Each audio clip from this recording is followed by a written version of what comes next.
তো আল্লাহর রহমতে আল্লাহ নিজে বাঁচাইছে, আল্লাহ নিজে আমার চোখটা রক্ষা করছেন আল্লাহ রাব্বুল আলামিন।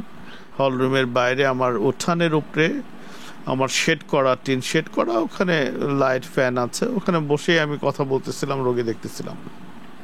তো আমার মানে ওই সময়টা বেশ গরম লাগছিল, তো আমি একটু আমার চেয়ারটা সরিয়ে ঠিক ফ্যানের নিচে যে বসি। তো এই বসার বোধহয় 2-3 মিনিটের মধ্যেই এই ফ্যান অদ্ভুত ব্যাপার, মানে আমি চিন্তাও করতে পারি নাই, মানে এসে খুলে আমি জাস্ট মানে আমার মাথার এই মানে ডান চোখের ভ্রুর উপরে এমন জোরে একটা বাড়ি খেয়ে আমি ছিটকে পড়ে যাচ্ছিলাম। তো আমার সঙ্গে যারা ছিল আমাদের এই যে লোকজন নেতাকর্মীরা, ফ্যানটা ধরছে, যার ফলে আমার আরো ক্ষতি হতে পারতো। আল্লাহ পাক রব্বুল আলামিন বলেন, যতই তোমরা চিল্লাপাল্লা করো না কেন, আমার ইসলামকে এক জাররা পরিমাণ পৃথিবীর জমিন থেকে তোমরা নিস্তেনাবুদ করতে পারবে না। এই মানুষটা এত লাফালাফি করে এমন অবস্থা হলো যে কয়েকদিন আগে আমরা শুনলাম যে তিনি বৈঠকখানায় বসে আছে, যে জায়গাটার ভিতরে 6টা ফ্যান ছিল, ঘুরতেছিল মাথার উপরে। কিন্তু আল্লাহর এমন কাম যে 6টা ফ্যানের ভিতরে যে ফ্যানটা এই দাদার মাথার উপরে ছিল, সেই ফ্যানটাই পড়বে একেবারে টাকলার মাথার উপরে। তার মানে এই কাজটা যদি ফ্যান না করে যদি অন্য কিছু হতো, বলতো যে অমুক দলের কারণেই আজকে আমার মাথার উপরে এই সমস্যা হয়েছে। কিন্তু আল্লাহর মার জগতের বার, যখন কোনো মানুষ বারে অত্যাচারে নির্যাতনের সীমারেখা ছেড়ে যায়, আল্লাহ পাক বলেন, আমি যখন ধরি, জনতাকে দিয়ে ধরি, পিপিলিকা দিয়ে ধরি, এমন ধরি ল্যাংরা মশা দিয়ে নমরুদের মতো শয়তানকে পৃথিবী থেকে নিস্তেনাবুদ করেছেন। এজন্য আমাদের এখনো যারা জুলুম নির্যাতনের স্টিম রোলার চালাচ্ছে, ইসলামের উপর যারা আজকে অত্যাচার চালাচ্ছে, এদের এখনই সতর্ক হওয়া দরকার। আল্লাহ পাক রব্বুল আলামিন আমাদেরকে এই পৃথিবীর জমিনে তার গোলাম হিসেবে সৃষ্টি করেছেন। আমি আপনি আল্লাহ পাকের গোলাম, সৃষ্টি মাকলুক। আল্লাহ পাকের দয়া, এই পৃথিবীর জমিনে যতক্ষণ পর্যন্ত বেঁচে থাকবো, প্রত্যেকটি সেকেন্ড, প্রত্যেকটি মুহূর্ত, প্রত্যেকটি সময় আল্লাহ পাক কিয়ামতের মুসিবতের ময়দানে, হাসরের মাঠে হিসাব নেবেন। এজন্য আমাদের সময়গুলো একটু চিন্তা ফিকির করে গবেষণামূলকভাবে অতিবাহিত করা দরকার। কারণ সম্মান দেওয়ার মালিক যিনি, অপমান করার মালিকও তিনি। আল্লাহ রাব্বুল আলামিন বলেন, وَتُعِزُّ مَن تَشَاءُ وَتُذِلُّ مَن تَشَاءُ। আল্লাহ রাব্বুল আলামিন পবিত্র কোরআনে কারিমা সূরা ইমরান 3 নম্বর সূরা 4 নম্বর পারার 26 নম্বর আয়াতে কারিমার ভিতরে আল্লাহ পাক রব্বুল আলামিন ডাক দিয়ে বলেন, বান্দারে, আমি আল্লাহ রব্বুল আলামিন যারে চাই সম্মানের আসনে বসিয়ে দেই, আর আমি আল্লাহ রব্বুল আলামিন যারে চাই সম্মানের আসন থেকে নামাইয়া তারে আমি আল্লাহ পাক রব্বুল আলামিন অপমানের সাথে তারে চেয়ার থেকে নামাইয়া তাকে লাঞ্ছিত করে ছেড়ে দেই।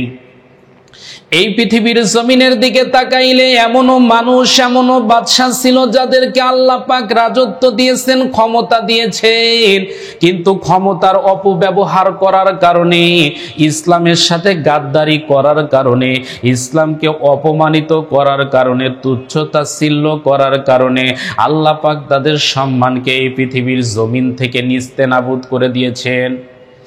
এ মুসলমানের সন্তানেরা, এই পৃথিবীর জমিনে আল্লাহ পাক রব্বুল আলামিন গোটা পৃথিবীর শাসন ক্ষমতা 4 জন বাদশাকে দিয়েছিলেন। তাদের ভিতরে 2 জন ছিল মুসলিম এবং 2 জন ছিল জালেম বাদশা। এই 2 জন জালেম বাদশার ভিতরে একজন ছিল বক্তে নাসর, আর একজন ছিল নমরুদ। এই নমরুদ এবং বক্তে নাসর গোটা পৃথিবীর রাজত্ব পাওয়ার পর নিজেদের ক্ষমতার দাপট দেখিয়ে মানুষের উপর যখন জুলুম করে, নির্যাতন করে, যার কারণে পৃথিবীর জমিনের ইতিহাস প্রমাণ করে এদের মৃত্যুটা কিন্তু স্বাভাবিক হয়নি, বরং এদের মৃত্যুটা হয়েছে অপমানের সাথে, জিল্লতির সাথে।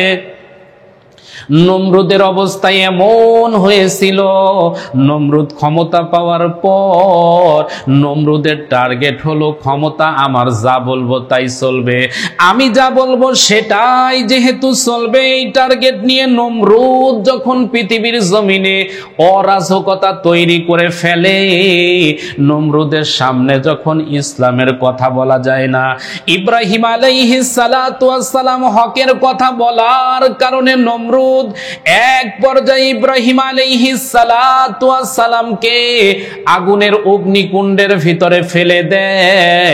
আল্লাহর খলিল ইব্রাহিম আলাইহিস সালাতু ওয়াস সালাম মুখে ছিল কালিমা তাইয়্যিবার জিকির, অন্তরে ছিল আল্লাহর প্রতি প্রেম আর ভালোবাসা। এই অন্তরের প্রেম আর ভালোবাসা এবং ঈমানের বলিয়ান হওয়ার কারণে নমরুদ চেষ্টা করেছিল, হাজারো চেষ্টা করে ইব্রাহিম আলাইহিস সালাতু ওয়াস সালামকে জ্বালিয়ে পুড়িয়ে ছারখার করে দিবে, কিন্তু নমরুদ পারে না। এক পর্যায়ে ইব্রাহিম আলাইহিস সালাতু ওয়াস সালাম নমরুদের অগ্নিকুণ্ড থেকে বের হয়ে আসে, কিন্তু নমরুদ ইব্রাহিম আলাইহিস সালাতু ওয়াস সালামের একটা পশম পর্যন্ত জ্বালাতে পারেনি। এ মুসলমানের সন্তানেরা, কথাগুলো একটু খেয়াল করা দরকার। ইতিহাস বলা যেহেতু উদ্দেশ্য নয়, ইব্রাহিম আলাইহিস সালাতু ওয়াস সালামের জীবনের শেষের দিকে তার নাতি সন্তানেরা, তার পুত্ররা, তার আত্মীয় স্বজনেরা জিজ্ঞাসা করতেন, ও আমাদের জাতির পিতা ইব্রাহিম, আপনি যেহেতু আমাদের জাতির পিতা, এই পৃথিবীর জমিনে সবচাইতে শান্তিতে ছিলেন কয়টা দিন? ইব্রাহিম আলাইহিস সালাতু ওয়াস সালাম বলতেন, জাতির লোকেরা তাহলে শোনো, যে কয়েকটা দিন নমরুদ আমারে অগ্নিকুণ্ডের ভিতরে ফেলেছিল, ওই কয়টা দিন আমি পৃথিবীর জমিনে সবচাইতে আনন্দের ভিতরে ছিলাম। মিল্লাতা আবিকুম ইব্রাহিম হুয়া সাম্মাকুমুল মুসলিমিন। আল্লাহ রাব্বুল আলামিন পবিত্র কোরআনে কারিমার ভিতরে বলেন, আমি আল্লাহ রাব্বুল আলামিন এই পৃথিবীর জমিনে ইব্রাহিম আলাইহিস সালাতু ওয়াস সালামকে তোমাদের জন্য জাতির পিতা হিসেবে মনোনয়ন দিলাম, আর তোমাদের জাতি হিসেবে তিনি তোমাদের নাম রেখেছেন মুসলমান। এই ইব্রাহিম আলাইহিস সালাতু ওয়াস সালামের সময় কিন্তু নমরুদ ছিল অশান্ত, পৃথিবীর ভিতরে অত্যাচার জুলুম নির্যাতন করেছে, কিন্তু জুলুম যতই বাড়ুক না কেন, নির্যাতন বাড়ুক না কেন, সূর্য যখন আসে পৃথিবীর জমিনে, যতই অমাবস্যা আসুক না কেন, এক সময় অমাবস্যা চলে যাবে। রাত যেহেতু আছে, রাত চলে যাবে, এরপরে দিন আসবে। নমরুদের অত্যাচার জুলুম নির্যাতন শেষ হওয়ার পর আজ পৃথিবীর জমিনের দিকে যদি তাকায়, নমরুদের উত্তরসূরি পাওয়া যাবে না, কিন্তু এই পৃথিবীর জমিনে আজও ইব্রাহিম আলাইহিস সালাতু ওয়াস সালামের উত্তরসূরি আছে না নাই? এ মুসলমানের সন্তানেরা, এই পৃথিবীর জমিনে আমরা দেখেছি অনেকেই বলে ফেলেছে, ইসলাম রাখবো না, রাষ্ট্র ধর্ম রাখবো না। মুসলমানদের ভিতরে যাদের দাড়ি আছে, মাথায় টুপি আছে, দাড়ি মুস আমরা কামিয়ে দিব, মাথায় টুপি রাখতে দিব না, থাকতে দিব না, এই দেশ থেকে তাড়িয়ে দিব, এমন অবস্থা হয়েছে। কথা বলার সময় যেহেতু ব্যালেন্স ছিল না, কারণ আল্লাহ পাক রব্বুল আলামিন বলেন, বান্দারে আমি আল্লাহ ধরি না, ধরি না, ধরি না। আমি আল্লাহ যখন কাউরে ধরি, ওই মানুষটা তখন পালাবার জায়গা পায় না। আল্লাহ পাক রব্বুল আলামিন বলেন, ইন্না বাতুশা রাব্বিকা লাশাদীদ। আল্লাহ পাক রব্বুল আলামিন বলেন, বান্দারে আমার ধরা বড় কঠিন, আমার ধরা বড় শক্ত। এই পৃথিবীর জমিনে অনেক জালেম ছিল, অনেক অত্যাচারী শাসক, অনেক বাদশা ছিল। তারা জুলুমের পর জুলুম, অত্যাচার, নির্যাতনের স্টিম রোলার চালিয়েছে। কিন্তু পৃথিবীর জমিনে চূড়ান্ত রিজাল্ট হলো অশান্ত পরিবেশে দাবানল দাউ দাউ করে যারা জ্বালিয়ে পুড়িয়ে ছারখার করে দেওয়ার পাই তারা করেছে। ইতিহাস দেখা যায় তারাই পৃথিবীর জমিন থেকে শেষ হয়ে গেছে। কিন্তু কোরআন প্রেমী, ইসলাম প্রেমী, আল্লাহ প্রেমী এরা যুগে যুগে ছিল, বর্তমানে আছে, কিয়ামত পর্যন্ত তারা থাকবে। এদেরকে কেউ দাবিয়ে রাখতে পারবে না।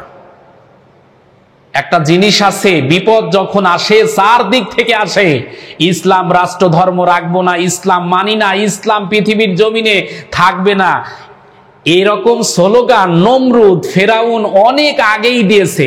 তার মানে যারা আজকে বলতেছে তার দাদা বাপ দাদা 14 গোষ্ঠী আগে দিয়েছে, তারাও কিছু করতে পারেনি। আজকে যারা এই স্লোগান দিবে এরাও কিছু করতে পারবে না। এটাই চূড়ান্ত। আল্লাহ পাক রব্বুল আলামিন বলেন, যতই তোমরা চিল্লাপাল্লা করো না কেন, আমার ইসলামকে এক জাররা পরিমাণ পৃথিবীর জমিন থেকে তোমরা নিস্তেনাবুদ করতে পারবে না। এই মানুষটা এত লাফালাফি করে এমন অবস্থা হলো যে কয়েকদিন আগে আমরা শুনলাম যে তিনি বৈঠকখানায় বসে আছে। বৈঠকখানায় বসে আছে, যে জায়গাটার ভিতরে 6টা ফ্যান ছিল, ঘুরতেছিল মাথার উপরে। কিন্তু আল্লাহর এমন কাম যে 6টা ফ্যানের ভিতরে যে ফ্যানটা এই দাদার মাথার উপরে ছিল, সেই ফ্যানটাই পড়বে একেবারে টাকলার মাথার উপরে।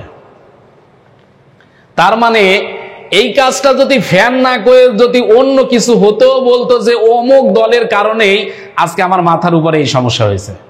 কিন্তু আল্লাহর মার জগতের বার, যখন কোনো মানুষ বারে অত্যাচারে নির্যাতনের সীমারেখা ছেড়ে যায়, আল্লাহ পাক বলেন, আমি যখন ধরি যৌনতাকে দিয়ে ধরি, পিপিলিকা দিয়ে ধরি, এমন ধরা ধরি ল্যাংরা মশা দিয়ে নমরুদের মতো শয়তানকে পৃথিবী থেকে নিস্তেনাবুদ করেছেন। এজন্য আমাদের এখনো যারা জুলুম নির্যাতনের স্টিম রোলার চালাচ্ছে, ইসলামের উপর যারা আজকে অত্যাচার চালাচ্ছে, এদের এখনই সতর্ক হওয়া দরকার।